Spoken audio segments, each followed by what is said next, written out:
સુરતના વરાછા ખાતેના જગદીશનગરનો બનાવ ડોર ટુ ડોર કચરો લેવા આવતી ગાડીએ સર્જ્યો અકસ્માત, ટેમ્પો ભગાવી સર્જ્યો અકસ્માત, સમગ્ર ઘટના સીસીટીવીમાં કેદ। 3 જેટલી પાર્ક કરેલ બાઇકનું કચરગાણ, ડ્રાઈવર નશાની હાલતમાં હોવાનો સ્થાનિકોનો આક્ષેપ। એક યુવક ટેમ્પોની અડફેટે આવતા સહિત બચ્યો, સદનસીબે ઘટનામાં કોઈ જાનહાનિ નહીં। જોતા રહો હર્ષિતા સમાચાર પ્રવીણ ભદાને સાથે।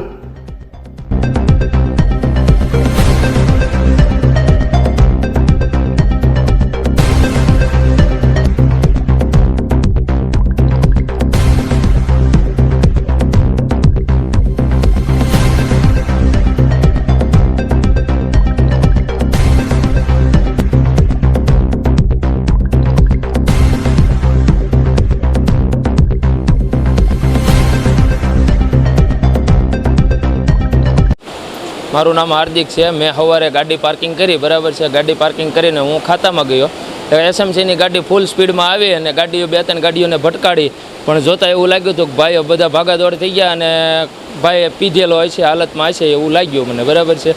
હવે આવી રીતના કદાચને કોઈ માણસ વચ્ચે આવી ગયો હોય તો માણસની કેવી હાલત થાય, એટલી સ્પીડમાં ગાડી હતી અને બધા ભાગમ ભાડગે કરવા મળ્યા હતા, બરાબર છે।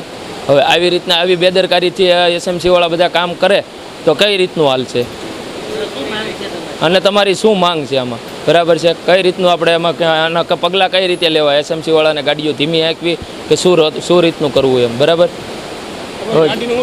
મારી ગાડીને તો આખી પહેલાં પ્રથમ તો કચરો જ કરી નાખ્યો છે। એસએમજી ઓલા આપણે અમિદીપ હોન્ડામાં મેં મૂકીએ છીએ, બરાબર છે। 35,000 થી 40,000નો ખર્ચો કીધો, આખી ગાડી ટોટલ લોસ જ આગળથી બધું કરી નાખ્યું છે। લગભગ 2 થી 3 ગાડીઓ લીધી અડફેટે। સ્પીડ છે બને મારી મિનિમમ 40 થી આજુબાજુ। જોતા તો એવું લાગતું હતું કે ભાઈ ડ્રિંક કરીને જ હાંકતો હશે એમ, કેમ કે એની સ્પીડ જ એટલી હતી કે બધા માણસો ભાગમ ભાગ જ કરવા મળ્યા હતા।